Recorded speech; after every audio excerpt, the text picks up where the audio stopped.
banyak lagi lah benda-benda yang mungkin kita boleh kupas, kan? Jadi yang paling penting sekali saudara, saya nak beritahu uh, kerajaan berhadapan dengan ni, berhadapan dengan masalah ni, kalau boleh kita elakkanlah daripada berpolitik sangat. Saya, ramai orang tanya dengan saya kenapa saya diam apa semua.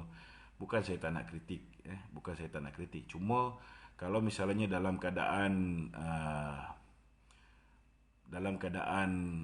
semua pihak wajib untuk memberikan kerjasama bagi memastikan kejayaan usaha untuk mengekang COVID-19 ni, kita mesti kena bantu. Kita mesti kena bantu. Lepas ni kalau nak pertikaikan kenapa kes semburit Azmin Ali ni masih lagi belum lagi diambil tindakan, masa tu baru kita cakap. Kan? Nak buat macam mana? Kau orang dah lantik Perdana Menteri daripada Pakatan Harapan. Kan? Dia Perdana Menteri daripada Pakatan Harapan. Dan bila dia nak membentuk kerajaan bersama UMNO, bersama PAS, kalau tak ada undi 10 orang daripada Azmin ni, dia tak boleh jadi Perdana Menteri. So, apa yang korang bising-bising? Dah korang buat keputusan nak bersama dengan dia. Korang ada 42 kursi, campur dengan 18, ada 60 kursi. Tapi korang angkat yang menang 13 kursi jadi Perdana Menteri. Tak boleh lah nak salahkan dia. Korang yang buat keputusan. Betul tak?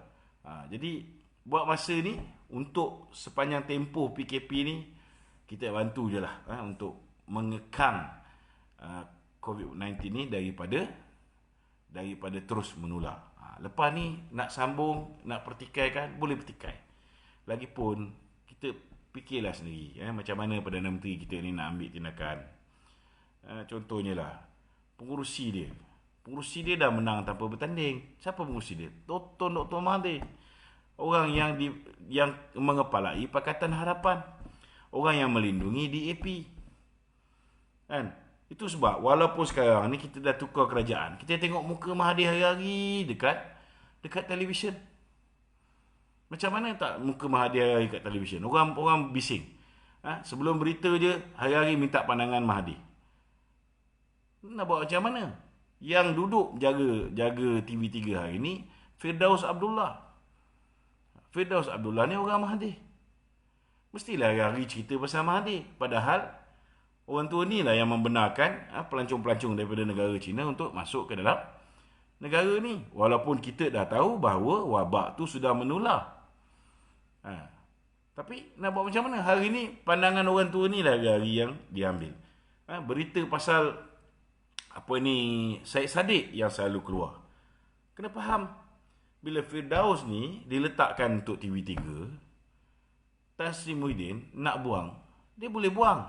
Tapi kalau dia buang Firdaus Abdullah, dia buang orang yang dekat dengan pengurusi PPBM, apa akan jadi dengan kedudukan dia? Sekarang dia berhadapan dengan pemilihan PPBM.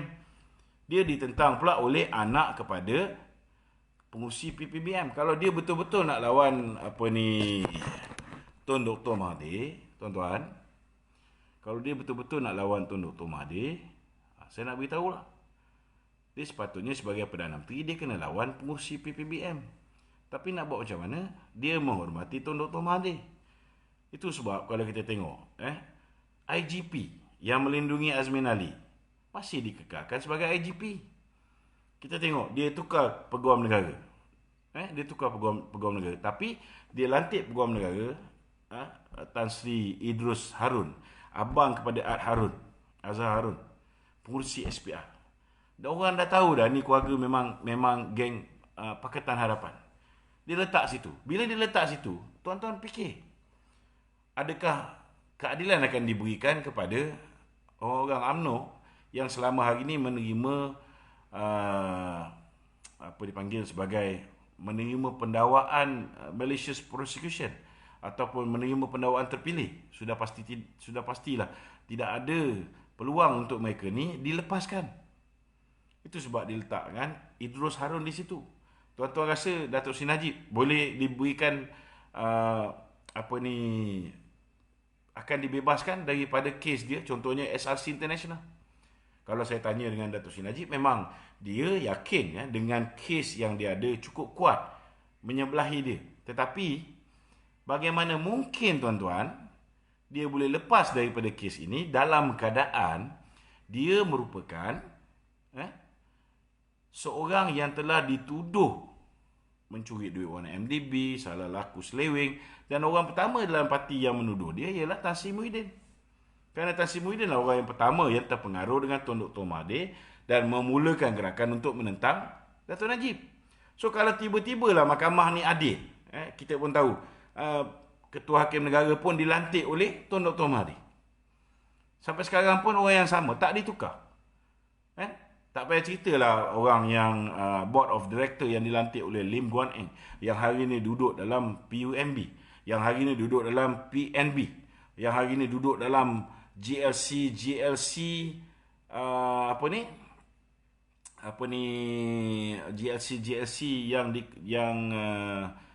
yang dimiliki oleh kerajaan. Semuanya rata-ratanya Pakatan Harapan punya proksi. Saya nak beritahu tuan-tuan, kalau hari ini Tan Sri Muhyiddin ini betul-betul sudah tidak ada belakang dia, tidak ada Tun Dr. Mahathir belakang dia, dia dah tukar dah lama. Dia dah tukar lama lah. Sudah pastilah dia dah tukar semua pengurusi-pengurusi GLC ni, Board of Director yang diletakkan oleh apa dia panggil? Oleh Lim Guan Eng, oleh Tun Dr. Mahathir, semua dah ditukar. Tapi sekarang kenapa dia tak tukar? Sebab dia hanya presiden kepada parti Pribumi. Dan sekarang ni jawatan presiden dia pun terumbang-ambing. Sebab anak Mahathir pun lawan dia. Kan? Kalau dia menang sekalipun, dia sebagai Perdana Menteri, ketua negara, tapi dia ada ketua, di dalam parti dia ada ketua. Sebab jawatan presiden sama dengan taraf timbalan Presiden UMNO. Siapa Presiden UMNO ni? Siapa Presiden PPBM? Presiden yang sebenar ialah pengurusi. Kerana pengurusi PPBM mempunyai kuasa mutlak. Jadi dalam erti kata lain tuan-tuan, I beg to differ dengan pandangan Dato' Najib. Dato' Najib yakin dia mempunyai peluang untuk mendapat keadilan di mahkamah. Tapi kalaulah mahkamah dibenarkan untuk berlaku adil pada Dato' Seri Najib, apa akan berlaku? Apa akan berlaku tuan-tuan? Apa akan berlaku? Kalau mahkamah bebaskan Dato' Seri Najib daripada kes dia, maka sudah pastilah tuan-tuan orang akan kata Tan Sri Muhyiddin menipu. Jadi mana datang logik akal bahawa Dato' Seri Najib, Zahid Hamidi, Tengku Nan, Bung Mokhtar, saya pun ada 4-5 kes. Bukan kes disebabkan apa yang berlaku lepas, tapi kes macam contoh saya report ke atas Amhari, kes saya report ke atas Tommy Thomas. Kes-kes ini saudara, bagaimana mungkin Tan Sri Muhyiddin akan lepaskan kami? Kerana dia ada bos dia lagi. Bos dia ialah Tun Dr. Mahathir. Selagi dia tidak memisahkan diri dia daripada Tun Dr. Mahathir, saya berani cakap lah tuan-tuan, kita orang ni semua akan pergi ke penjara. Itu sebabnya kalau yang terpuji lebih-lebih ni, saya nak beritahu, kita boleh sokong untuk COVID-19 ni. Jangan puji lebih-lebih, sebab kita belum tahu lagi di mana stand sebenar dia. Adakah dia masih bersama dengan Tun Dr. Mahathir ataupun tidak? Kita tengok keputusan Dato' Najib. Kalau misalnya Dato' Najib dipenjarakan, kemudian atas faktor-faktor kepentingan awam, dia akan merasa apa yang Anwar Ibrahim rasa, iaitu walaupun dia boleh merayu, dalam tempoh rayuan tu dia boleh diikat jamin. Tapi mungkin, ini apa yang saya percaya, di atas kepentingan awam, mereka akan sumbat Dato' Najib ke dalam penjara terus. Selepas kalah di peringkat mahkamah tinggi, sementara menunggu mahkamah rayuan, dia duduk dalam penjara. Bila dia duduk dalam penjara, dia tak boleh buat apa. Sebab kita kena faham, hari ni satu-satunya manusia yang boleh beri tentangan kepada Tun Dr. Mahathir, siapa dia? Najib Razak. Satu-satunya manusia yang boleh beri tentangan, cabaran kepada Tan Sri Muhyiddin, siapa dia? Najib Razak. Orang lain tak boleh. Jadi yang puji berlebihan pun saya bagi peringatan lah. Kak Doria ni ada ni kan. Jangan puji lebih-lebih. Ada orang kata dia dengar nasihat apa semua. Betul lah, dia dengar pandangan. Kalau dia tak dengar pandangan, bungkus dia kan. Pandangan daripada Datuk Najib ni adalah pandangan daripada orang yang faham tentang ekonomi. Pandangan orang yang dah terbukti zaman dia menjadi Perdana Menteri, dia boleh pulihkan ekonomi negara daripada masalah 2008, peninggalan Pak Lah ketika itu, dalam keadaan kita teruk. Kita punya kadar defisit 6.7%. Zaman dia jadi Perdana Menteri, kita boleh turunkan defisit level tu sampai 3%. Patutnya 2018 2.8%. Kita punya bursa saham Kuala Lumpur 1886 mata zaman dia. Sekarang berapa? 1319 mata. Kita tengok ringgit Malaysia, walaupun kita dipukul 2 kali. Kejatuhan harga minyak 2014 September, kemenangan Trump yang telah menjanjikan bahawa dia akan naikkan interest rate di Amerika.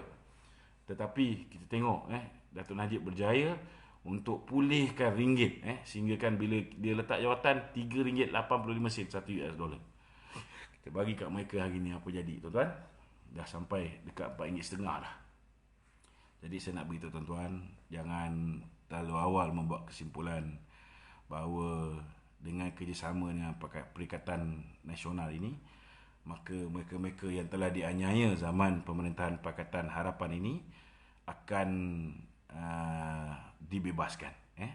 Saya nak beritahu, nak tahu garis panduan dia, kita tengok keputusan bulan 7 bulan 8 ni, keputusan SRC International Datuk Najib. Kalau dia didapati bersalah, saya awal-awal saya beritahulah, saya akan tentang kerajaan Perikatan Nasional ni habis-habisan. Terutamanya kalau orang UMNO tak buat sesuatu. Sebab bagi saya, apa yang berlaku kat atas Datuk Najib, kat atas Datuk Zahid dan sebagainya, kebanyakannya ialah pendakwaan terpilih, malicious prosecution, berniat jahat, selective prosecution, pendakwaan terpilih. Dan sepatutnya bila dah kita tubuh kerajaan bersama mereka, mereka kena gugurkan. Tapi kita tengok orang yang dicadangkan oleh ketua pendakwa raya, ketua pendakwa raya dalam kes SRC International, siapa dia? Gopal Siram. Gopal Siram orang yang mencadangkan supaya Idrus Harun dilantik menjadi Peguam Negara sebelum Tommy Thomas. Tapi orang ni yang diangkat menjadi Peguam Negara sekarang. Arahan pertama yang dia keluarkan, apa dia?